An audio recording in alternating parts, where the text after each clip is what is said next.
to look at all the people that we have here tonight, and as somebody pointed out just a moment ago, and this with a presidential debate going on this evening. So our turnout is fabulous, and the interest in this is just terrific.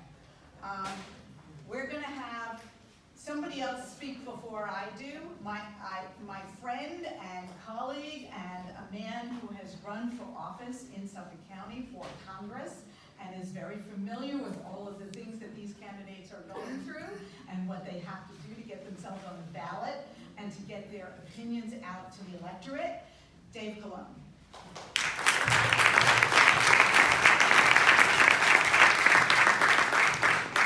Thanks, everyone. It's good to be here in Smithtown. It's great to see all of you. Hello, Smithtown Democrats. It's particularly great for me to be here in the Smithtown Presbyterian Church. Yeah, go Amy. Yeah. Like Amy, I was a member here in this church for a number of years. And my kids actually started going to Sunday school here. They did their Sunday school shows right up here on this stage. And, you know, when they were here in Sunday school, they learned important values. Doing justice, loving kindness, walking humbly, loving your neighbor as yourself. Boy, is Donald Trump's Washington the exact opposite of that or what, huh? You know, because of the impeachment trial we all had to suffer through and watch the Senate not do their job, the whole country knows what we have known for quite some time. And that's that Lee Zeldin is not just Donald Trump's apprentice, he is his accomplice. He is his accomplice in covering up the lies. He is his accomplice in bringing to the American people a feeling that we are not in this together. He is his accomplice when it comes to covering up abuse of power. And now the whole country knows Lee Zeldin, and they're going to be watching us. They're going to be watching us because they want to see us unseat Lee Zeldin, right?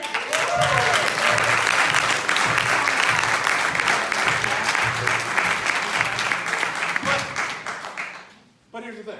We get what we work for, not what we wish for, right? So we need every person in this room, working when this primary is over, working to put Lee Zeldin out of office, right? We need to work together to make sure we have a new congressman or a new congresswoman as of November. Are you with me?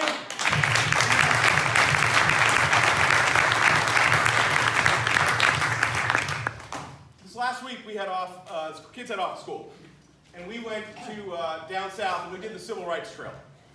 Memphis and New Orleans and Jackson, Mississippi and Selma, Montgomery, Birmingham, Atlanta.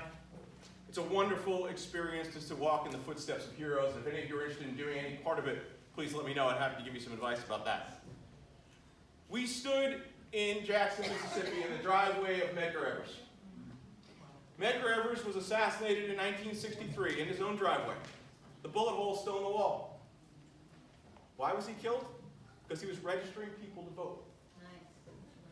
We walked over the Pettus Bridge in Selma, a place in 1955 where John Lewis and others were beaten to a pulp by the police. Why were they attacked? Because they were asking people to vote. Wow. These are the heroes of our time. As you know, this is not ancient history. These events happened within the lifetime of many of the people in this room. It's our turn. It's our turn to make sure people vote. It's our turn to stand in their footsteps. They succeeded not because they talked, but because they acted. And we need to act so that together we can all say to Lee Zeldin, you're fired, you're fired, you're fired, you're fired. Folks, we have some great candidates here. We're going to bring the fight to Lee Zeldin. We're led here tonight by another Democrat who doesn't just talk the talk, but walks the walk. She's been a lawyer, she's been an activist, a leader in this Smithtown Democratic Party, and a candidate herself. She knows that when you work, you make a difference. And she knows that because many of you have been there working for her and working with her. And we will all work together to take the fight to Lee Zeldin in November, no matter who is our nominee going forward. Jan Singer, thank you.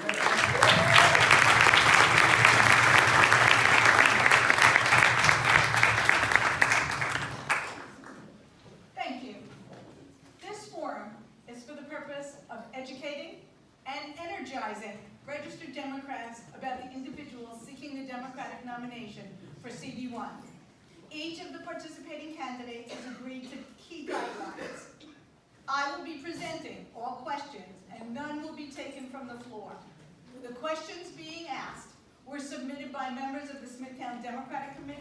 They were submitted by those who responded an RSVP to our emailed flyer and mailed flyer, and they were submitted by some of you this evening. We feel that, I guess you can't hear me, I'm sorry. Can you hear that? Yeah. Okay.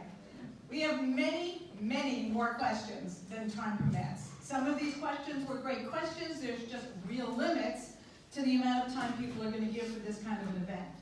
There is literature available for each campaign. It's all outside, but at the end we'll give you instructions as to where they will be inside, because each of the candidates has agreed to stay behind and speak with those people who are interested in that kind of conversation. And they'll each be assigned a section of the room, so I please asking you to refrain from leaving the minute this is over. So that will give you an opportunity and me an opportunity to tell you where you can find them and speak to them. I'm going to ask you to reserve your applause until after the introduction of the candidates, and then again at the end. There will be a final closing statement. Anything else simply cuts into the time available for the candidates to respond to the questions, and if you're like me, you want as many questions asked as we can possibly fit in.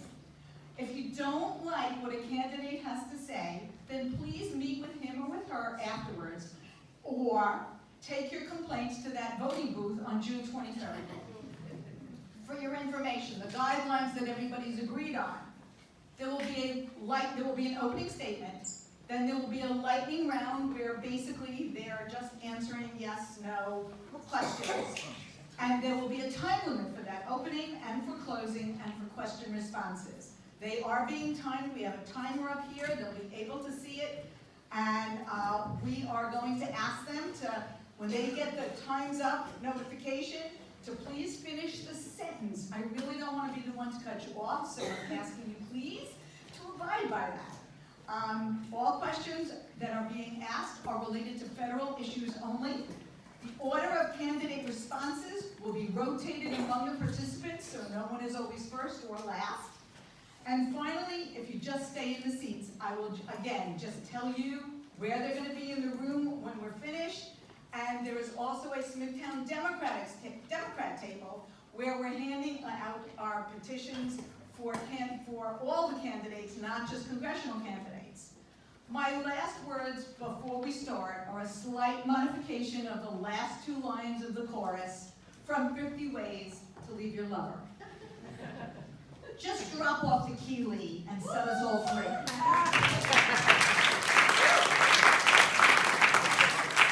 Thanks, and now I'm going to begin, and for the opening statement, I'm going to start with, is it okay if I address everybody by first name? Yes. Okay, so I'm going to start with Greg Fisher, and you get 2 minutes. Hi. So many familiar faces, I feel like I'm at a family reunion. So, I'm Greg Fisher, I'm from Riverhead, and I decided to run this year because of we have a very, very serious set of problems we can't cure simply, and there's a message that's not getting out. Einstein said the present technologies create problems that you cannot cure with the present technologies. So what I did is I created an economic model. My background is economics and business and strategy. And this economic model allows us to address complex problems like our environmental problems, which are not just American problems, U.S. soil problems, they're problems that emanate from other countries, whether it's coming down the Ganges or whether it's coming down from rivers around the world into the ocean or other coastlines that we don't normally control. This economic model controls that. So what we've learned also is that we can no longer pay the bills on the tax structure that we have. So we have to throw the tax structure out. This is one of the biggest issues we have. We have less and less people paying more and more money. People at the top aren't paying the fair share. People at the bottom can't pay, so the middle class is getting killed. And then we also have a problem with outsourcing and economic opportunity. So I put all this together, and I came up with a model based on how this country was originally originally funded with tariffs. We still have 5,500 classes of items with tariffs. And, but they're not smart tariffs. They need to be regulated based on the goods coming in, whether they're created under polluted circumstances or created with unfair labor. And this is, it has side effects also, side benefits of us being able to eliminate completely federal income tax, personal income tax, and corporate income tax. And hopefully we'll get to explain this as we go on. But this is the way for us to pay for progressive programs, including health care and the economic development programs we desperately need. Thank you. Thank you, Greg. Bridget Fleming, pass that microphone. Thank you. Good evening. I'm Bridget Fleming, and I'm pleased to have stepped up to run in this campaign to face Lee Zeldin in November and take back our congressional seat. I want to thank Jan and Ed and the Smithtown Democratic Committee for putting together this forum. Thank you, David, for your inspiring words. And I also want to thank each and every one of you for taking the time to be here in a difficult time in our country and when there's a presidential debate going on. To be here, to be thoughtful, to be attentive is service to our community as it is, so I thank you very much for that.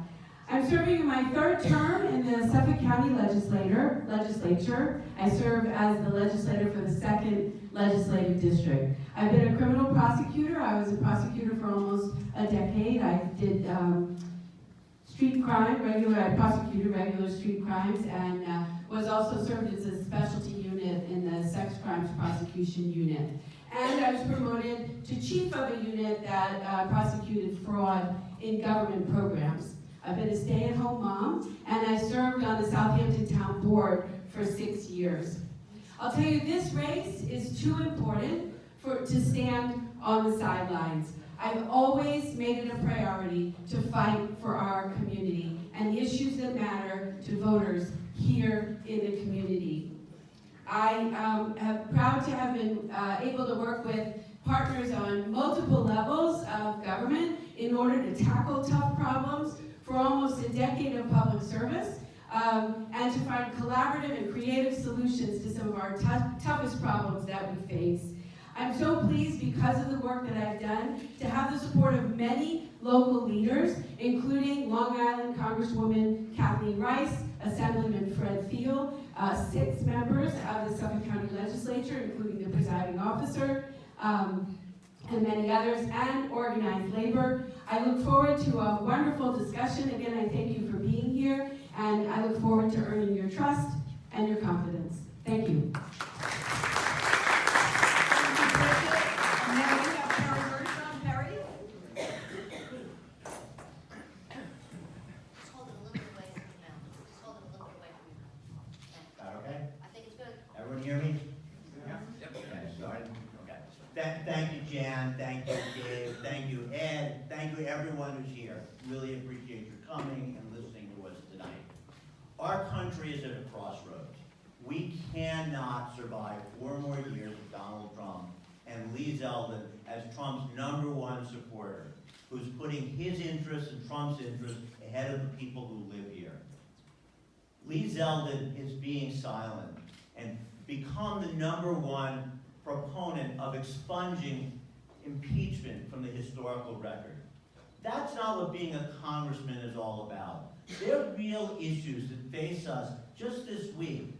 Trump is relocating the dredging boats from the southern coast near Fire Island to Mar-a-Lago, and Lee Zeldin is saying nothing. Yesterday it came out that Stony Brook Hospital is losing $21.2 million of funding, and they're doing it, and Lee Zeldin is silent. That's not what a congressman is here for. The end of the last campaign, I set out to listen to as many people as possible, walking street fairs, walking fire department barbecues, and hearing people's plights, how health care costs too much, how they can't afford to live and stay on Long Island, and how our climate is imperiled. We need a representative who's going to fight for those issues and protect us. We need a fighter for all of us. And that's what I'm here for, to fight for you, not to fight for the president. We need somebody who's been on stage with Zeldin, who's looked him in the eye and had him leave whimpering. And that's the way the last debates ended. I can't wait to see the day when I'm on stage with Zeldin again, and he's the one who walks in terrified the first time. I really appreciate your listening. It's gonna be a great night, and at the end of the day, I'm hoping for the one endorsement that matters, the votes of you, the people here in New York won. Thank you.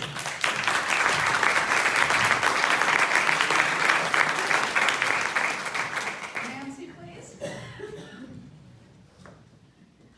I'm Nancy Goroff, and I'm running for Congress because we deserve better.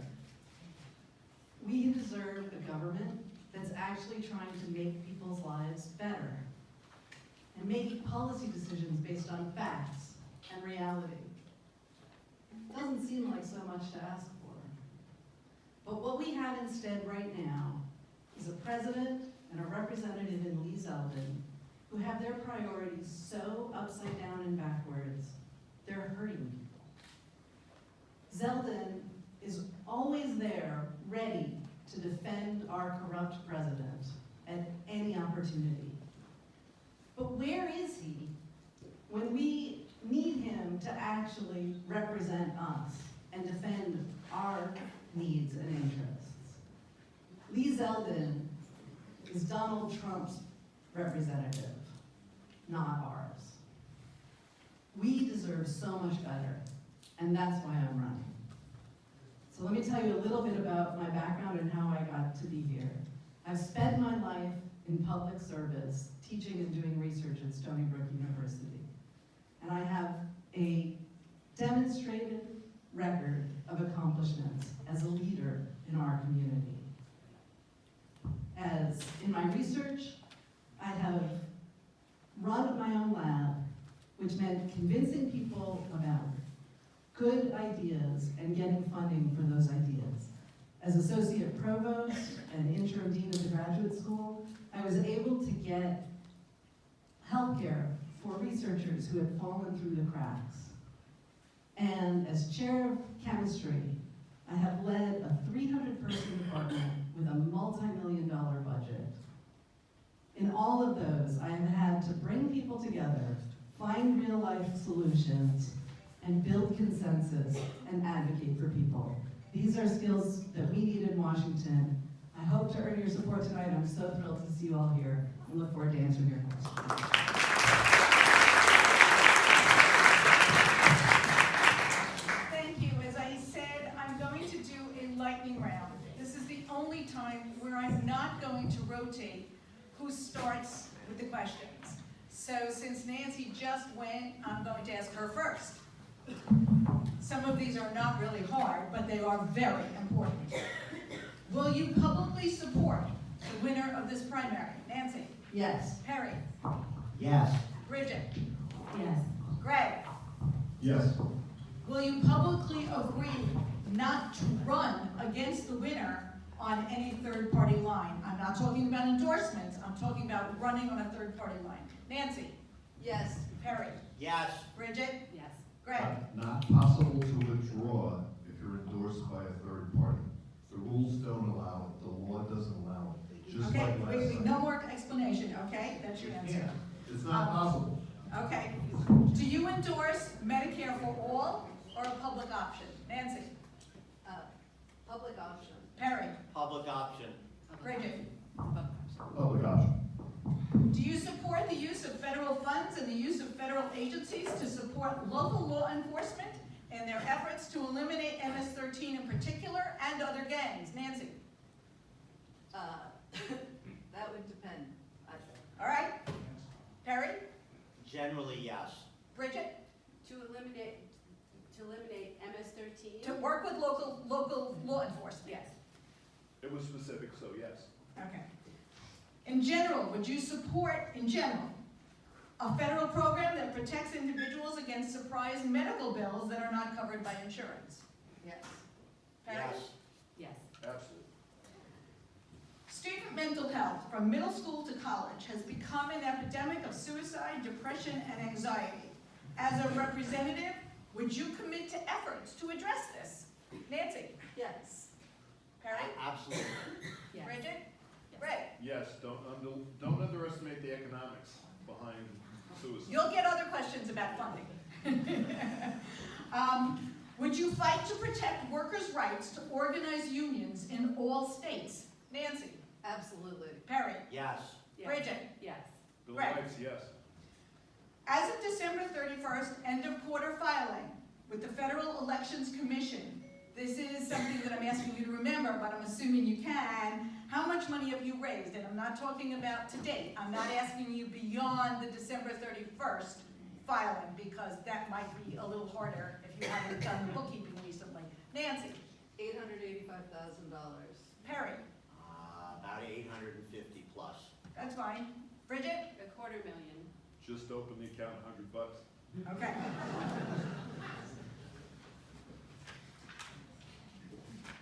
A little more complicated. These questions are going to be timed. And since I started with Nancy for all of the lightning round questions, now I'm going to start with Perry. It's going to go Perry, Bridget, Greg, and then back to Nancy. So you'll have to pass that mic back on down the table. How would each of you propose funding Social Security, both in the immediate and in the long term? Perry. Well, certainly in the immediate, Social Security is funded. And the most important concept is that our seniors should not fear loss of Social Security. That confidence is what drives us forward as a society. That's the real improvements we made when Social Security was introduced back in the 40s and 30s. But long-term, people have some questions, and there are ways on the table that could fix the problems. One is to get rid of the cap on Social Security tax, so that people in the higher incomes who may go over the threshold continue to pay the same percentage into Social Security. That's really the best fix if Social Security needs money. Now I'm going to leave it at that because I'm out of time. Thanks. Bridget. Thank you, it's absolutely critical. Did you want us to stand, Jan? Or? Well, because you're up above everybody, I'm not sure it's necessary, but if you're comfortable standing, be my guest. Show of hands, should we stand? Okay. So it'll probably be quicker if we don't. So the Social Security is a critical part of our economy, and the folks who have paid into Social Security deserve a solvent system so that they can be assured that they get the Social Security benefits that they paid in for. Especially at a time when fewer and fewer people are able to save for retirement, we have to make sure that that safety net, Social Security, is solvent. We do need to eliminate the cap on the top earners, so over $250,000 you're still required to pay into Social Security. Many billions of dollars will be generated by that simple fix, and I think it's something that you need the political will to do. It's critical to remember that Congressman Zeldin is very supportive of special interests, and we see it again and again, like in his inability to support the elimination of the SALT tax deduction, that he's favoring special interests and the very wealthy. You can count on me not to do that and to make sure that Social Security is solvent. Greg. Like Perry said, short run, there is no threat. For the midterm, I would support ending the cap completely. I would constantly fight against privatizing because the average person will not be good at managing their own money. The statistics prove that. However, we have to be really conscious of the fact that we are losing disposable income and we're losing wealth in the middle class. So that's why I created another system of raising money for this country. Modeled after what we originally did in this country when it was founded. Until the Civil War, we never even thought about income taxes, personal income taxes. First World War, we put in personal income taxes. Second World War, we put in withholding. The problem is it was intended to be an emergency measure, not to be done for the long run. We didn't have enough institutional memory for some reason not to set it back the way it was, not to ever improve it. We have to go back to that. There is no other way to fund this country. So Social Security is just going to be another symptom of a shrinking economy. That's what we have to fix. Okay, we still have Nancy on this same question. Thank you. Social Security is one of the most successful social programs we have ever had in this country. Before we had Social Security, poverty was largest among people over 65 of all demographics in this country. We need to protect Social Security. We need to make sure that it also keeps up with inflation in a way that means that people actually can survive and have a living with the amount that Social Security is paying. I absolutely support lifting the cap, removing the cap on incomes for Social Security. We don't actually count on people getting back the dollars they paid into Social Security. Social Security will pay everyone who has paid in the same thing back. It's much more progressive, but it's regressive in having the cap, and we need to remove the cap so that we can afford giving people a real living in retirement. Okay, if you pass that to Bridget, because she's the first person on the next question. The Trump administration has taken many actions to punish New York residents for their refusal to get on his bandwagon. Placing a $10,000 cap on SOL deductions, which directly hurts all New Yorkers, but most especially Long Islanders.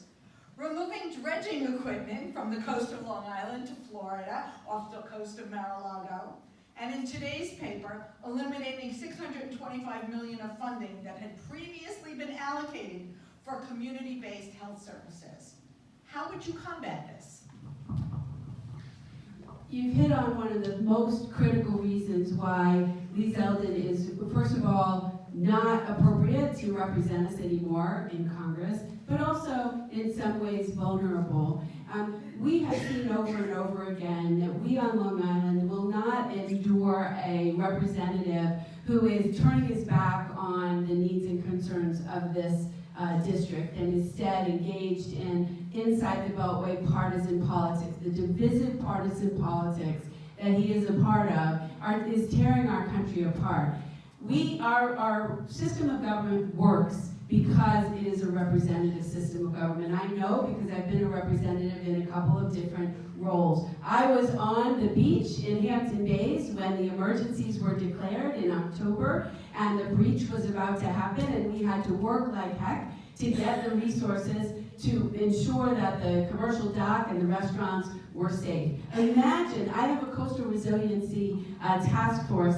Imagine though how upsetting it is to learn that those dredges are leaving. I ran out of time, but I'd like to come back to this if I can. It's really passionate to me. I mean, I'm passionate about it because I worked hard on it. Okay, who's next? Greg. Sorry. We have to understand that Lee Zeldin is not necessarily relevant to this problem. We are outvoted on a lot of things, so we have to come up with a new stream of funding and a new way of economic development for the state of New York. And when I ran for Senate last time, and actually did very well 2 years ago, I had that platform, and that's what had me jump 26,000 votes from the last time I ran. There were some problems we're going to have to handle on our own. The demographics are changing. We have California and New York getting bluer. We have so many other states getting redder, and the more we attack the Electoral College, the redder those states are going to be. So we have to, at the same time, and this is what I've learned from running for many offices over many years and helping other candidates for over many years, that there are interconnected problems. And the New York State funding problems have to be handled within. And what I proposed, and what's also on the card besides the national plan, was to develop the in-state plan of subterranean, high-speed, maglev, commercial capable, so that we can redevelop the state. Because we're thinking 8,000 people more just left. That's a symptom. So we have to consider this at many levels. Greg. Thank you. Okay, that's enough, thank you. Thank you. Lee Zeldin has not been there for us on any of these issues, and we need to take that fight to him in November. At the same time that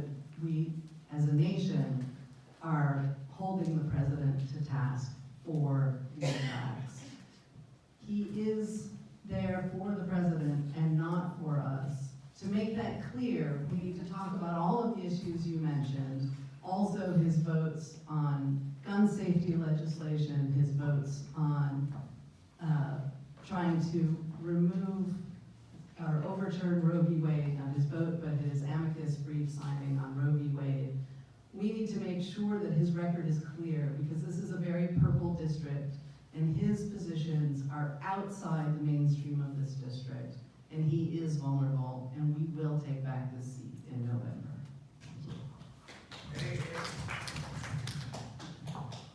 So here we go. And Zeldin, in this particular question, is taking a stand with the president on issues that hurt everybody in this district. Really nonpartisan. Republicans should not be happy that our taxes, the salt cap deductions are being limited. You left out the fact that the IRS is taxing our clean septic payments. And Zeldin should be vocal. Tom Swazi next door is being vocal. He represents people in Smithtown too. That's a model for what we could be doing. We need, as I said in my opening, someone who's going to fight for us, not someone who's there for the president first. We all live on Long Island. We have our priorities, and it doesn't matter if you're a Democrat or a Republican. The same issues, like more affordable living here, matter to you. And if the president is angry with other bills being passed by Cuomo, that's a separate issue. Don't take it out on everyone who lives here. That's the point the congressman should be making, and that is not what Lee Zeldin is saying, and we have to put it to him. Greg, you're the first one on the next question? Oh, goody. Yes, it's a good question. Should college tuition be free to all, to some, or none? And it's a slightly longer question. If your choice is some students, how would you determine who receives support and for what period of time?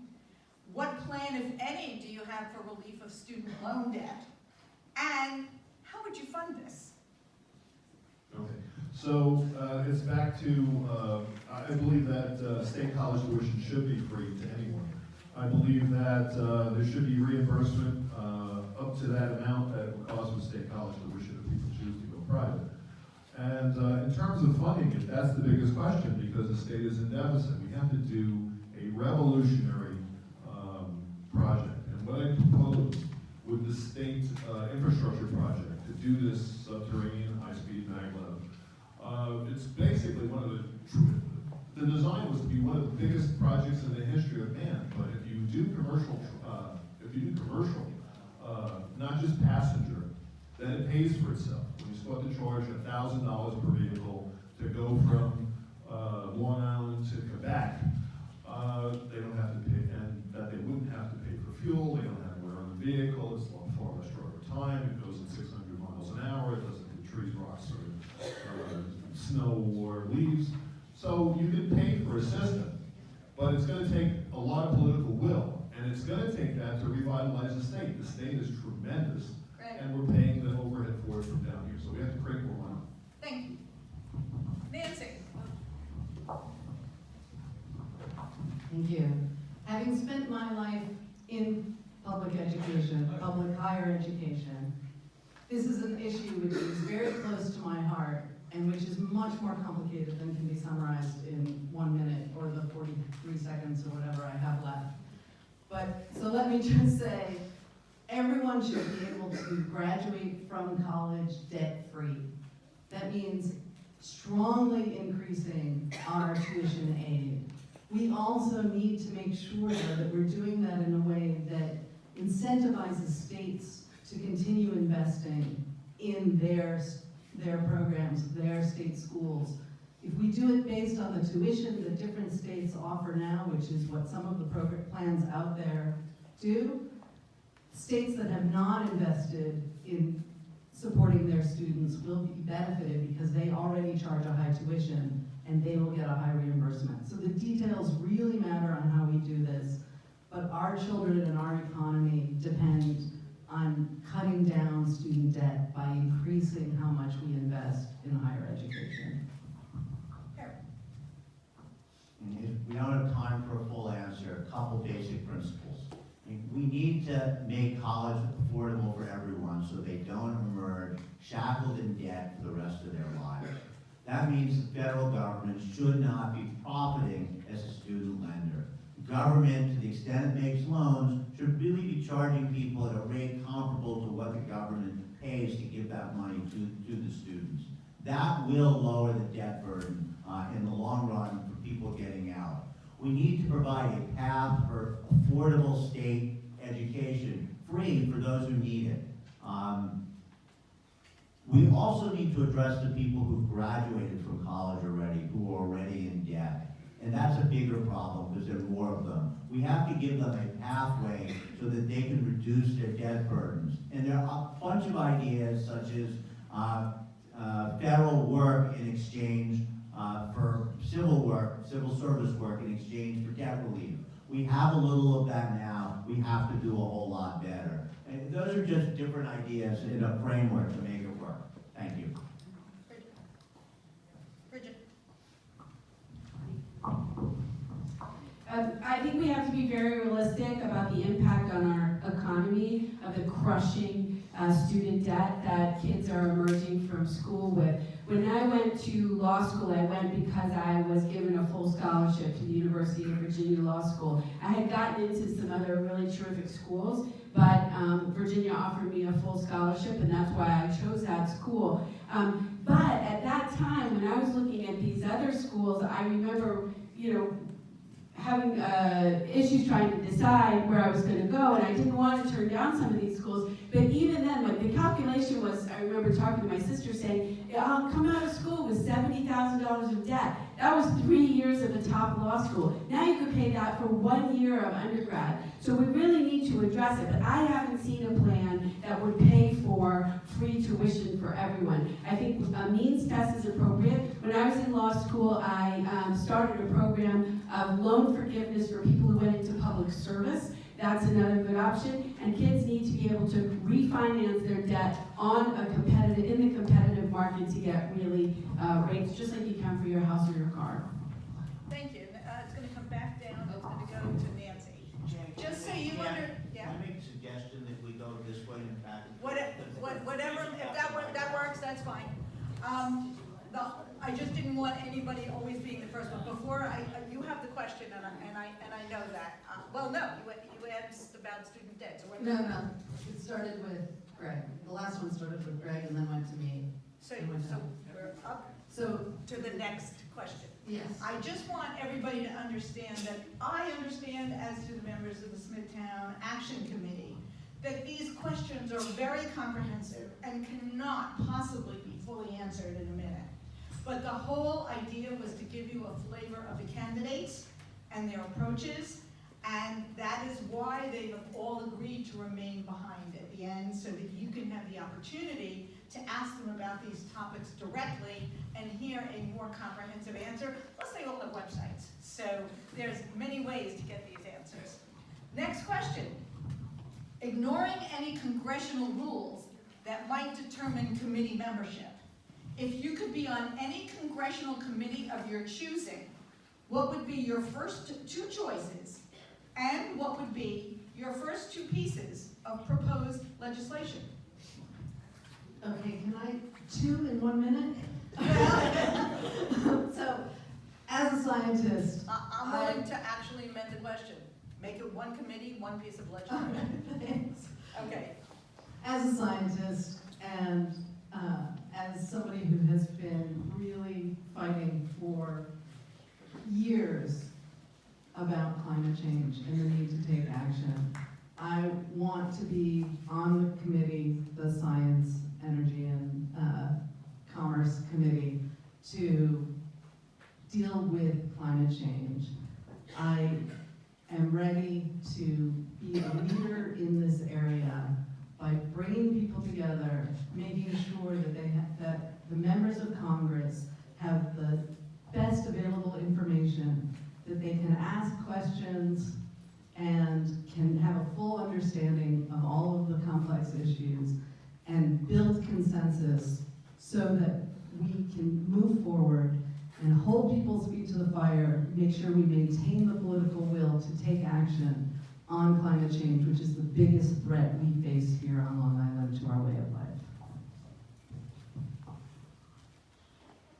There are more veterans in this congressional district than anywhere in the country outside of San Diego. So if I'm to truly be the representative of New York 1, I want to be on the Veterans Committee.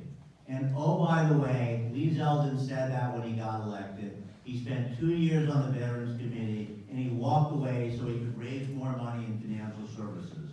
I'm not going to do that. I want to be on the Veterans Committee and never leave it as long as I'm in Congress. In terms of legislative priorities, what's important? There are a lot of priorities, and I'm not going to go through them. But if you want to get there, you've got to fix the campaign finance system. And right now, we spend too much of our time raising money, and in order to do so, many of our representatives are beholden to special interests. We gotta stop that. If we want representatives to be here for you, let's fix campaign finance, and then we can move forward and pass all the good things that we want to work for. Thank you. We do have the most veterans and the most female veterans in New York State here in Suffolk County, so it is a shame that Zeldin left the Vets Committee. But for me, I think I would want to have representation on the subcommittee for the environment, which Tim Bishop served on, because of the importance of the Army Corps of Engineers. So Jan mentioned, the question mentioned this question of the dredges. This really just happened after we worked for years across party lines, across levels of government, after Superstorm Sandy, to get a plan in place so that the beaches were protected, and they were about to go from West Hampton, which I represent in County Ledge, to Fire Island, and they had been ordered to go to right down the beach from Mar-a-Lago. We need to be able to ensure that the Army Corps of Engineers is serving our district, because as climate change comes up, we're losing beaches, we're losing critical wetlands, we're having our navigation channels shoaled. We need the Army Corps, and I think that's the first thing that we need to, in terms of committee assignments, I think it would be good to be on that committee again, as my friend Tim Bishop was. One of the progressive groups here did ask this question in a written questionnaire and asked for, I think, committees you would serve on, but the question here is one. So I view the biggest problem we have as infiltrating government, that there's so many special interests in infiltrating different agencies that we're not getting a fair shake in so many areas. So I look at oversight and reform as one of those committees I would be on, or other committees necessary to reform government fundamentally, because we're getting nailed in every department. Whether it's the EPA that's infiltrated, or whether it's CDC that's infiltrated, or whether it's DOD that's infiltrated, it's a problem, and it's creating a lot of problems for us in every possible way. Health, education, and welfare is infiltrated, so we wind up with Common Core and other problems that we have had so many citizens not want to continue with. So that's it. We need to reform government, and the first thing would be oversight and reform.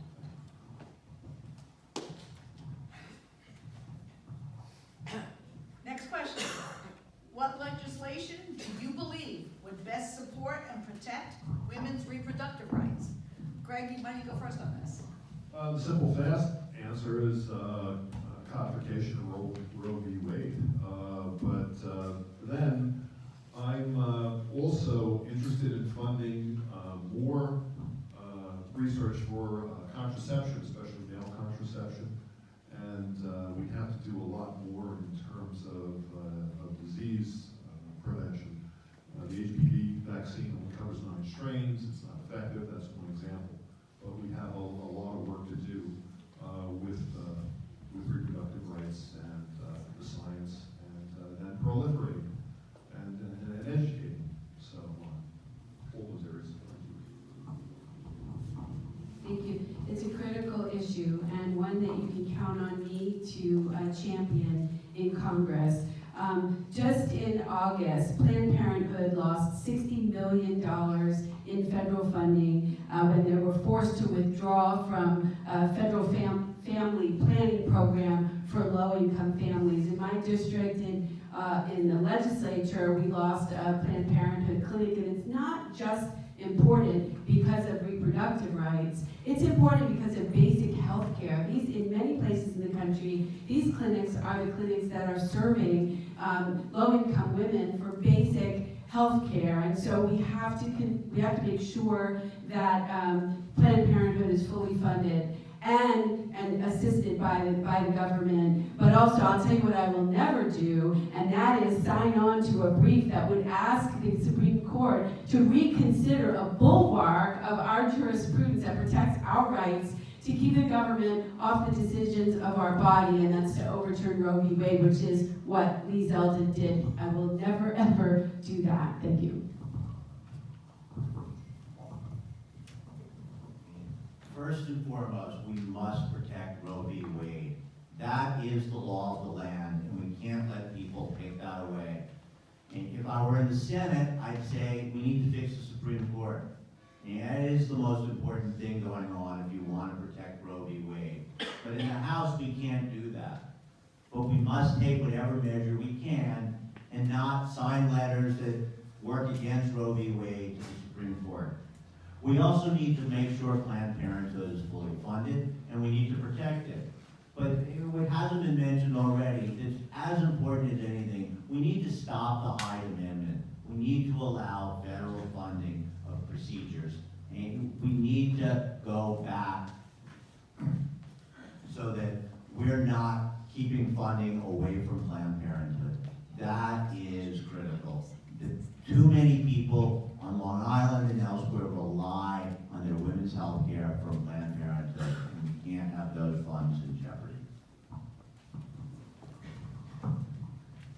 This is an issue that is really personally very important to me as a longtime supporter of Planned Parenthood, including our local chapter here, Planned Parenthood Hudson-Peconic, right down the street from here. I am so thrilled because of that I have the endorsement of Emily's List, which is the largest organization in the country dedicated to getting pro-choice Democratic women elected. We need to codify Roe v. Wade if possible. It seems we're far away from that right now, but perhaps we can get there. We absolutely need to get rid of the gag rule on Title X funding. The reason that Planned Parenthood had to pull out of that program was because the Trump administration put a rule in place that you couldn't even, the doctors there couldn't talk about abortion as an option.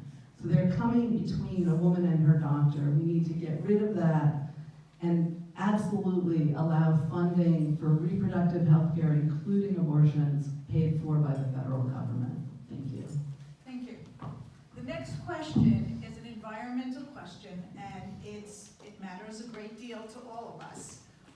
And I'm going to ask this out of order because I just spoke with our timers. I'm going to give you 90 seconds for this question because I think I can't even deal with it as a minute. So, what route should this country be following in order to provide both safe and clean energy that protects our environment? And how would you persuade the public in general, the business owners, and the workers that will be directly affected, such as coal miners, that is in their personal best interest to follow the good energy policies that we need? So it's got a lot of parts. I'll even read it again if that would be helpful. Yes. What route should this country be following in order to provide both safe and clean energy that protects our environment? And how would you persuade the public, the business owners, and the workers that will be directly affected that it is in their personal interest to follow these best policies? We already started. Well, if you have the microphone, we're going to go back down this way. So you're first, Nancy. Awesome. 90 seconds. Yeah, okay, we'll see how far we get. I already said that this issue is incredibly important and is where I want to put my energy. We need to take action. We need to set ambitious targets and take sustained action to move towards a green economy where we are going to carbon neutral as quickly as possible. There is an opportunity, so in terms of persuading people, we need to invest in energy infrastructure. That means jobs, and there is a lot of opportunity there to bring people on board. There is also, however, people who are going to be left behind if you don't do something for them. Those coal workers are not in the same place as the sun shines for solar energy. Yes, they have sunshine there, but not reliable as an energy source. They don't have wind there. So we need to offer job retraining for people in those areas. As a scientist, this is going to be my top priority, making sure people understand and we have the political will to take action. Because every year that we put this off means more money that it's going to take to fix the problems and more people whose lives are going to be hurt because we haven't taken action quickly enough. So we must move quickly on this. Thank you. Perry, do you need me to repeat the question, or you got it? Climate change is the existential threat. It affects all of us, whether you're on Long Island, whether you're in Appalachia, whether you're on the West Coast, whether you're in Alaska, quite frankly, whether you're on the other side of the world. And if we don't do something about it, we all lose. So where do we start? Clean energy. We need research and development. The current technology does not get us there. And you could not tomorrow just say, no more fossil fuels. But let's put money into wind research, money into solar research, money into better battery technology. It's a great local issue here because Stony Brook is a great research center. And we could actually develop the economy on Long Island around clean energy and clean energy R&D. Let's make it a national project, like the Manhattan Project, where it's our real priority and we engage as many scientists as possible to make this a reality. And with that will come jobs, lots of jobs and union jobs as we develop it. If you live in a state that makes coal energy now or is fracking for your energy, provide job training so these workers can move into other industries. Don't leave them out in the cold, but we've got to focus on how to develop clean energy. That's got to be the #1 long-term national priority for all of our sake. Thank you. Thank you, what a great question. I mean, the environment and protecting and defending our natural resources are basically the engine that drives our economy in Suffolk County. And I've spent close to a decade in public office as an unrelenting champion for the protection and defense of our environment. I started a task force at the legislature that is creating a map that will help to drive the private development of solar energy by taking some of the ambiguity out of the regulations and the areas where investment would be profitable. I started a task force that is using the concept of community choice aggregation, where an aggregate of energy consumers can choose a cleaner green energy supply for a greener future. These are things that I've already done, and I recognize where we can use federal support for them, so I'm very excited about that. I have the only endorsement from organized labor here. The electricians unions have endorsed me because I've included them in the discussions of how we continue to drive the production of clean energy here on Long Island, because we need to be sensible and we need the experts who can guide us in creating good, sustainable jobs in those economic sectors. But bear in mind, you need someone who has that kind of experience to hold Zeldin's feet to the fire as he slashes EPA funding and the other environmental problems he's caused. I'm trying to stay to the 90 minutes, so I'm passing this on. Not 90 minutes over there. If we're gonna have local impact and it's energy issues, the first thing we have to do is break up LIFO because it's an illegal price fixing energy monopoly. If we're gonna start to get into green energy here, we have to re-incentivize it with, and put back in rebates and various credits.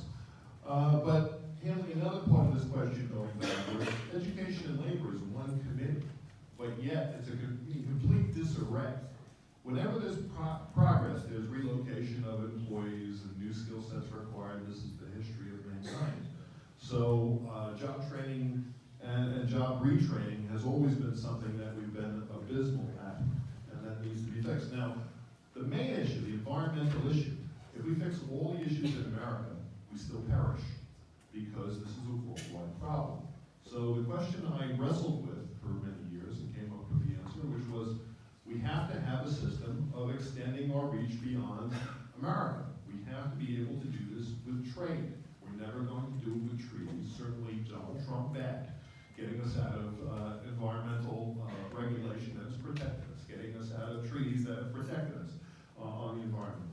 But we can still do that. We can do this with trade by assessing, was this produced under polluted circumstances? We certify everything. We certify electrical equipment with Underwriters Labs and other organizations. We certify organic.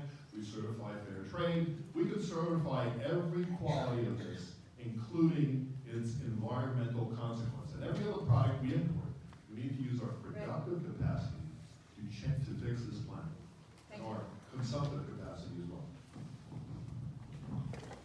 What do you say? Oh, I want to recalibrate this to 60 seconds? Yes, okay, I'm going to give them a second to do that. What do you say to voters who believe that the economy is doing well because of the current administration and the current policies? So, I'm looking for your response. How do you address those voters? Well, the economy isn't doing well because disposable income in the middle class is shrinking. So those are Wall Street numbers, and those are politicized numbers. Those are not real numbers. This is back to, we have to have an economic revolution of sorts to have the economy actually pragmatically do well.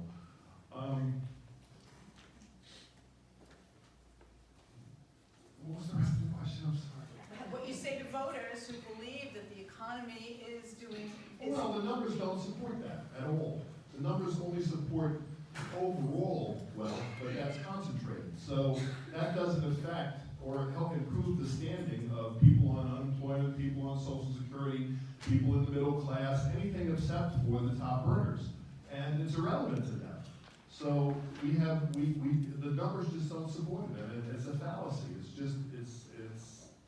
smokescreen. It's not creating jobs. It's not creating better health. It's not creating anything. None of the numbers support that this economy is doing better, really. Just so you know, by the way, you're not arguing with me. there are voters out there who think that. You want to get the question out of your head away. Okay, I'm just trying to ask what you would say to the voters, Bridget. Unfortunately, more and more voters in our district are becoming aware of the pinch that the policies that support special interests over the middle class are starting to rain on you. If you're doing your taxes already, or you've heard from your accountant, or do them yourself, the salt tax, the elimination of the salt tax deduction is really hurting real people across Smithtown, across Brookhaven, throughout the district. Congressman Swazi and Congressman King, a Republican, introduced a bill that would pretty much solve the problem for Brookhaven and Smithtown and East Hampton and Southampton, our districts, by raising the cap from $10,000 to $20,000. It's a sweet spot. If you pay between $10,000 and $20,000 on your home, this would have fixed it and allowed you to deduct that again, and would have saved you thousands of dollars. So that one alone shows that these policies do not put you in a better position financially.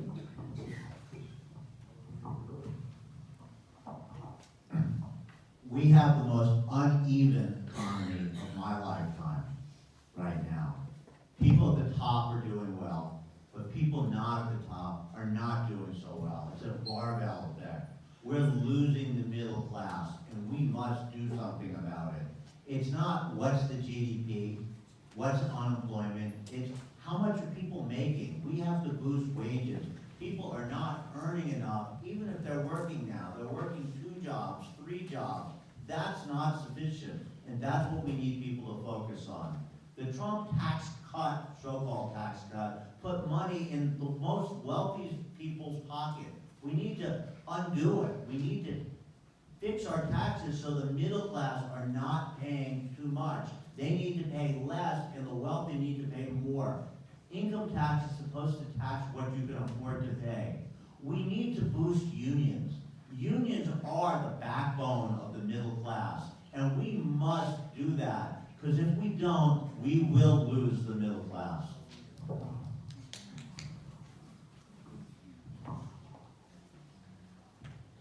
The SALT tax deduction is just the start of things here. We have people on Long Island and throughout this country who are really hurting, and they are working multiple jobs just to get by. Student debt is a tremendous problem for so many people, not just new graduates, but people who've been out of college for a while and have kids now and still have their own student debt, and seniors who took on debt to pay for their kids' education. We also have healthcare as a tremendous cost on people. So all of these things lead to tremendous insecurity, and for those people who aren't feeling that themselves, I suggest that we do need to talk to them about the income inequality and how this has affected different people so differently, that the wealthy have benefited much more, and our middle class needs help. Nancy, you're first again, so I know you just finished, but if elected, how would you address the epidemic of gun violence? Thank you. We need to take action. This is an issue where Democrats are very much in agreement, but more than that, this is across party lines. The majority of Americans want to see improved gun safety legislation.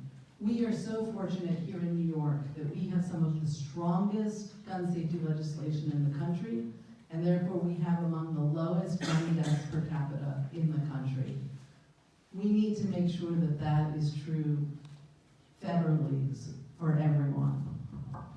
So looking at the data, the assault weapons ban worked, and we need to reinstate it. We also need to put in a ban on high-capacity magazines, and we need to close the loopholes on the background checks, universal background checks. All of these will make a real difference, and they are popular, and they can be passed. I sat here about 2 years ago and addressed all of you as part of a different forum. But the issues haven't changed. We elected a Democratic House, and they passed some legislation, but it didn't become law because it's blocked in the Senate. We need universal background checks. We need an assault weapons ban. And the will of America is there. We've just got to keep saying it again and again. There have been too many Parklands. It can't happen anymore. I sat on stage with Fred Gutenberg, and I heard his story. He lost his daughter at Parkland, Jamie. I was with Linda Beagle-Shulman, who lost her son, a teacher, protecting the students there. These are people close to home here on Long Island. We've got to address their problems so that we don't have repeats. And the only way we do that is with simple things like universal background checks and an assault weapons ban. That's a start. There's more, but that's all I have time for. Thank you.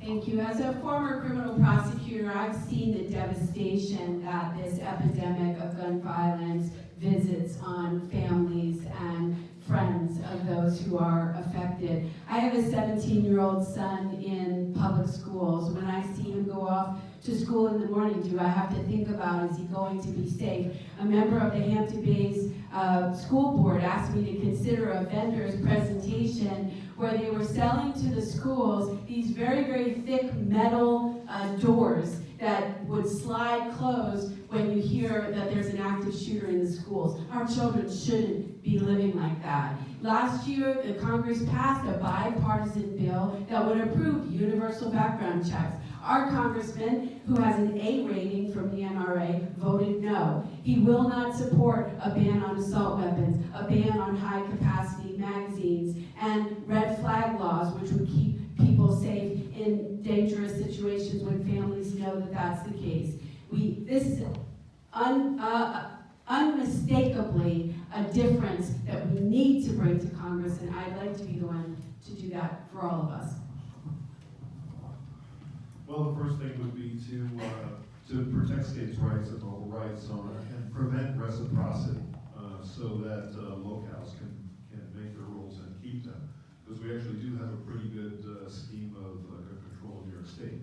Background checks, as everybody else has said, I agree with that. Assault weapons, I agree with that. I believe in marking ammunition. I also believe in insurance, and insurance should be based on the kind of weapons and whether or not it's going to be weapons of the future with biometric control. So if it doesn't work for anybody but you, of course you pay a lower insurance rate. I can't be stolen and used or taken and used for an unsavory purpose by somebody that didn't go through the background checks. So a comprehensive plan is needed, and it can take advantage of some modern technology. You're gonna keep that? Yeah. There are approximately 70,000 veterans residing on Long Island, with a large number living in CD1. It's a given that healthcare for veterans needs improvement.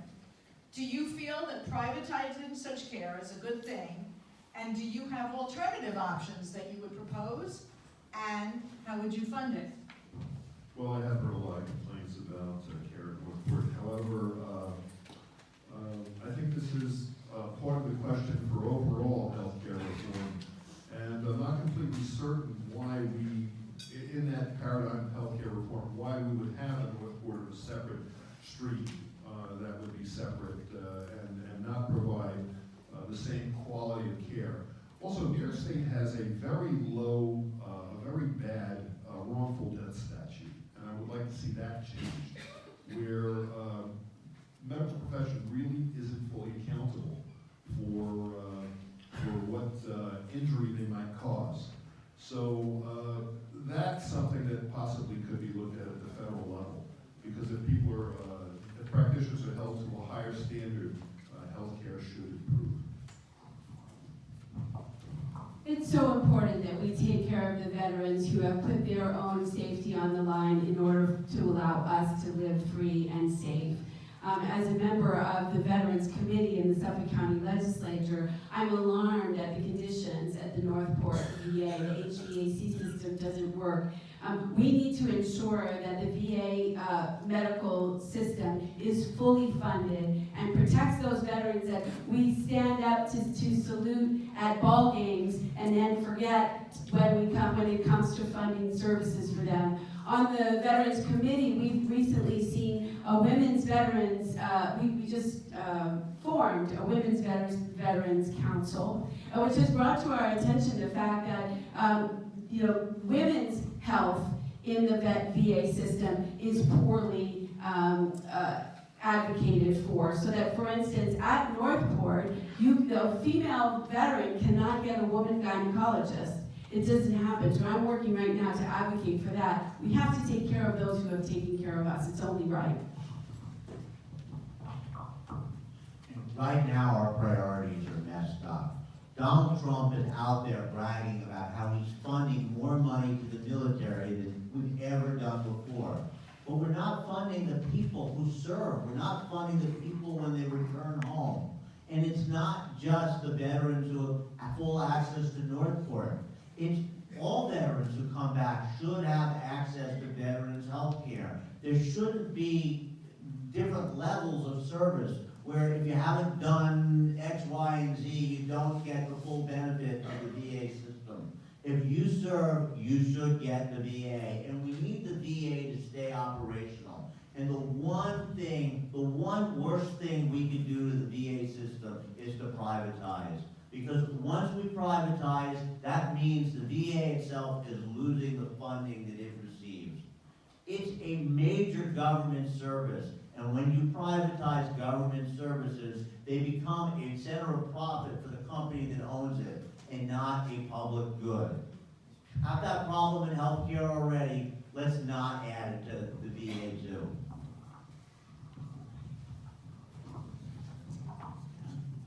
We absolutely owe it to our veterans to get this right.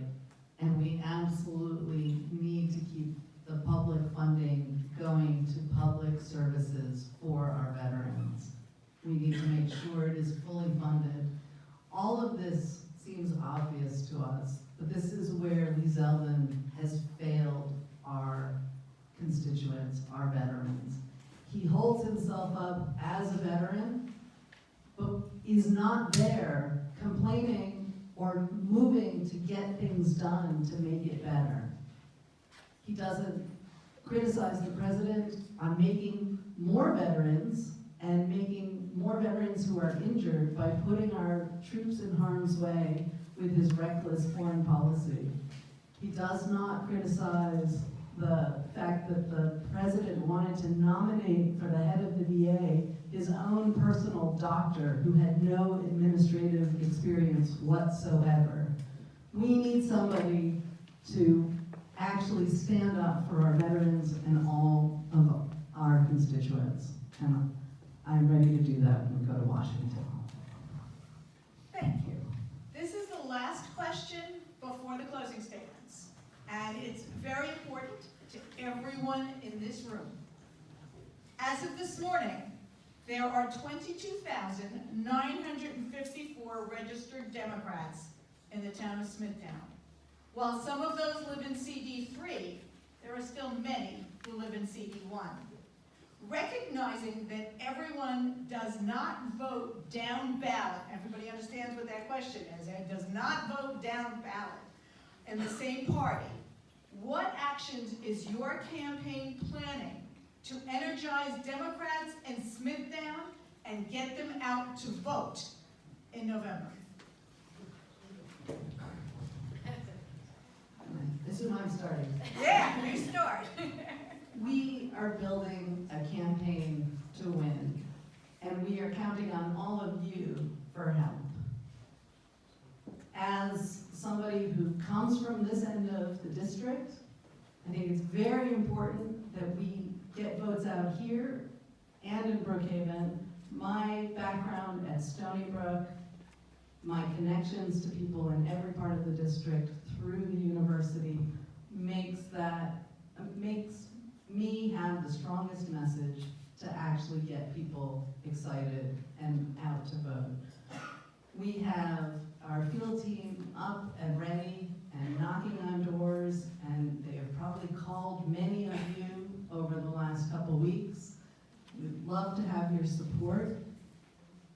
We are working to also make sure that our students are engaged and voting, and that they see how important this election is for the issues that matter to them. Look forward to working with all of you.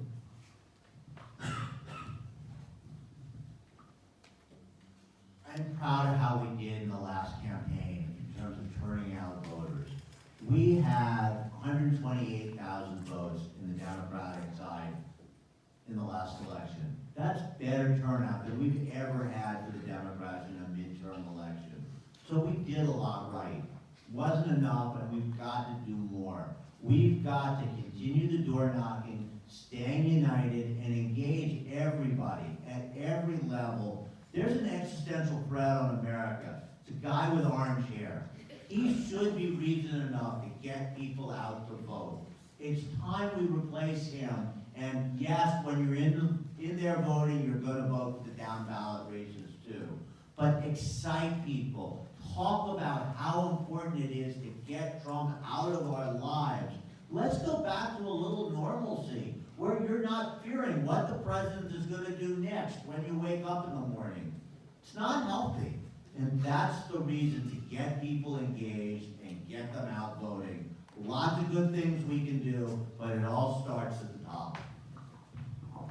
This is the exciting part for me, because I know you all had some tough races in the last round, and thank you for those of you who stood up and fought the good fight, but you really delivered for the countywide races. And, you know, Steve Ballone won Brookhaven with 53% of the vote, and here in Smithtown, he held his own against John Kennedy with 46% of the vote. Those are great results, and that's one of the reasons why I'm in this race. There are new swaths of blue that have appeared in Suffolk County that we're going to capitalize on. I have run and won tough races in my 10 years in public office. And let me tell you, what we've done is we've put together a great team. I have here with me my campaign manager, Keith Branham. We have my field director is Mark Garnaccia, who, by the way, put together that battle plan for Steve Ballone. We have Max Kramer and Carol Newhart, and my husband Bob is here. Thank you for coming, Bob. We have a fantastic opportunity. We know exactly how to put it together. We're going to need your help, but we're going to beat Lee Zeldin. It's not just moving Democrats, it's moving Republicans also, and this is a very Republican district. So I mastered that in the last race. I actually cost Ken LaValle 26,000 votes. They actually shifted away from him. And there was ways I did that. But dealing with middle-class issues head-on is the way. Being credible, offering solutions, not just talking points, not just hype, not just saying the other guy is bad, but you have to get into the details. So, as you are all watching media and listening to other politicians and every once in a while catching a debate, you'll notice that none of these politicians are really getting into the issues of the economy at all. They're getting into a lot of other stuff, but not the economy. Well, what's our biggest issue? If we're going to pay for the grand and glorious things we want, and the things we feel we deserve by birthright, we have to fix this economy. So that's an edge. And talking about that in the past did get me lots of votes, and it will do that now too. I figured out a way to get you to stay so that I could make my necessary announcements. We're going to do the closing remarks in just a moment. It's really important that if you want to stay and talk to the candidates, I've randomly assigned locations in the room. In that back corner on the right is going to be Greg Fisher. In the back corner on the left is going to be Bridget Fleming. In the front corner over here is going to be Perry Gershon. And towards the front over, now you know what, I'm going to make 3 on that side because people are going to be leaving this way. So Nancy, I'm going to put you over there as well. But that way at least you know where the candidate is. And then if you're a member of Smithtown Democrats, or you're interested in becoming a member and helping us with petitions, in the hallway after you exit is where there's a big table with petitions, packages all put together. Please see us. We'd love to have you. We welcome you. And you will also be carrying for candidates here too. So again, please do that. And now I'll let you applaud afterwards. I'm going to invite them all to make closing statements. Now, you went first on the opening statement. So, Bridget, if you would go first on the closing statement. Sure. 2 minutes is a 2-minute statement, yes. I want to thank you all for coming. I think the question we have to ask ourselves is, does it make sense that we are represented in Congress by someone who is driven by an agenda of partisan, hate-filled rhetoric, inflammatory rhetoric, to the expense of the needs and concerns of our district? I don't believe it makes any sense, and that's why I'm in this race, because we're going to turn our congressional seat back to a reasonable person who knows how to work across the aisle and knows how to come up with nonpartisan solutions to our toughest problems. I've been a champion for our environment, for clean water and drinking water, clean, safe drinking water. I've pushed back on the removal of the salt tax deduction. I've delivered hundreds of millions of dollars in infrastructure funding for affordable housing and public transportation and clean water initiatives. I fought for good jobs. That's why I have the endorsement of labor, particularly in the renewable energy sector. And I fought to protect healthcare and to protect against public health threats. But the question we need to ask ourselves is who here can beat Lee Zeldin, because that has to be the priority. I fought and won tough races. I have the endorsement of many, many local leaders. I have a fantastic team that's ready to hit the field running, already underway with a field plan that is very much like a field plan that was successful in 2019. We don't have to accept the fact that we have a congressman who is so partisan that he does not listen to us. We can embrace the support of all the people who have come onto my campaign just in the short time that I've been here, that have been giving money and working for us as volunteers. We're going to be able to do this not because it's something that we just think is an interesting thing to do. We're doing it because we have to do it. Please join me. We can beat Lee Zeldin. We can do it together. We can take back our district. Thank you.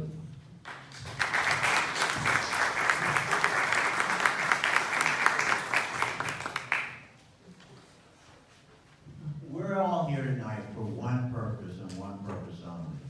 We want to beat Lee Zeldin. Whoever wins here, I think each and every one of us has said, we're going to get behind him. But how do we do it? We beat him on issues, the issues that matter to people.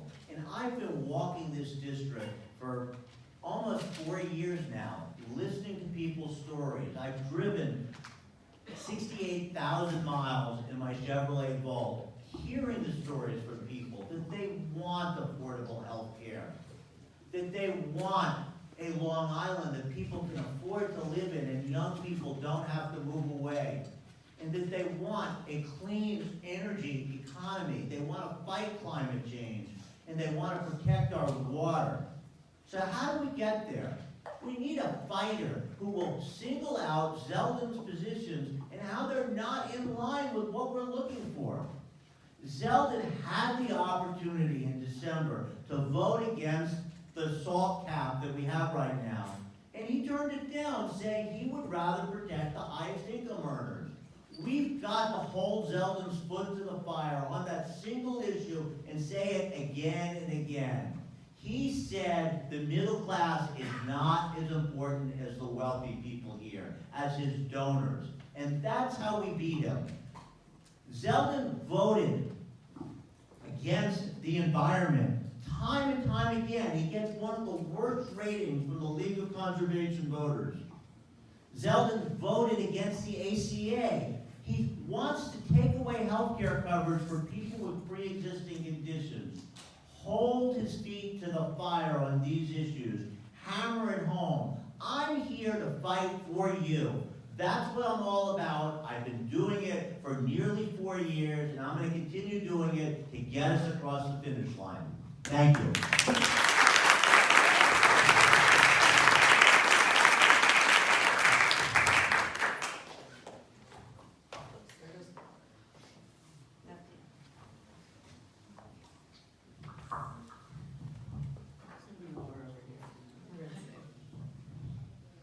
We do all have the same goal here, and that goal is to beat Lee Zeldin.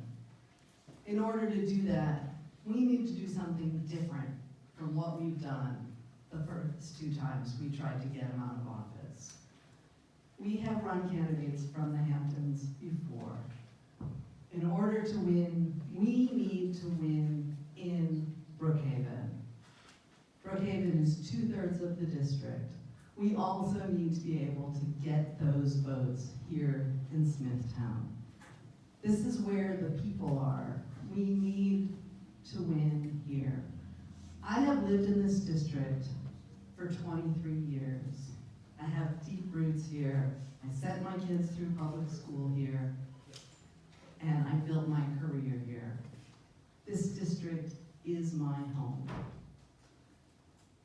Through Stony Brook, I have connection to every part of this district and every person in this district.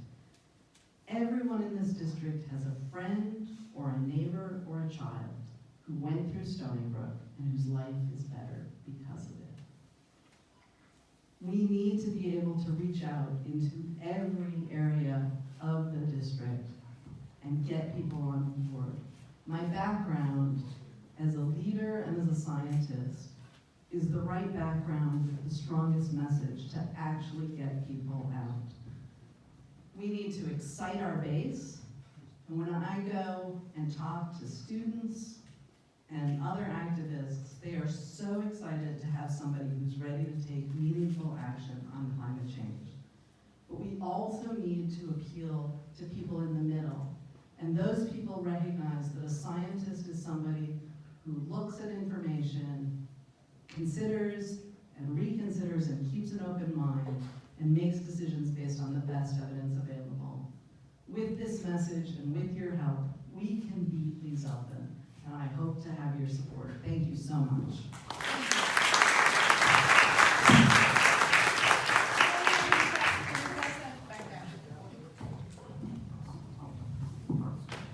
I'm going to stand out here on the edge because that's where we are.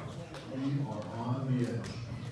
So we're going through the sixth great extinction on this planet. The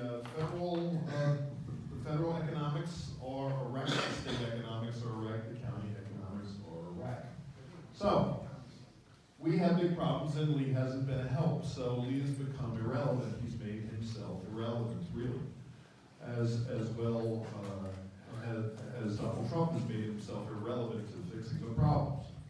So, part of what I'm going to do is try and gain national presence. So I've hired a press person to get me on television and to build a national presence, because that seems to get people credibility, whether you're hosting a game show or defending Donald Trump. That seems to help you get elected. So that's part of the strategy. Another part of it is, it's not whether I appeal perfectly to Democrats, whether I hit those talking points. But the question is, will I appeal to Republicans? Will I be able to move those votes over? And that's one of the ways I was starting to pull the rug out from under Kemp Valley. So, it's that. It's what are those middle class issues and what are those working class issues and what are those young people issues that don't have party affiliation, that are just our values, that are just our needs, that are just our wants. And how do we fund these new programs that we want and need, whether it's healthcare or housing? How do we do it? So those major issues have been unaddressed by Zeldin, by Trump, and by many other candidates. So it's really getting into the hearts of people and having them relate to the candidate, which would have us win. Thank you very much. And thank you for coming out. You may have seen that big basket at the table as you came in. That was a donation from the Detling family to you, just for coming. So it's a raffle here, and I have a whole bunch of things that I gotta stick my hand in a coffee can to come up with a name. So the winner of this wonderful basket is Jacob Sarkozy.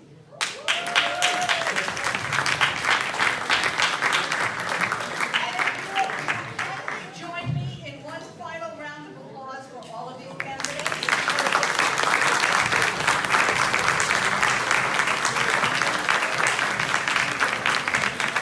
And as I said, they're going to be remaining behind to talk to any of you that have issues. Wait, oh, I'm sorry. Everybody, keep your place 1 second. Sorry, forgot. So, the candidates came out here tonight to speak with us and to gain, your support, okay? So, we're distributing the petitions. Many people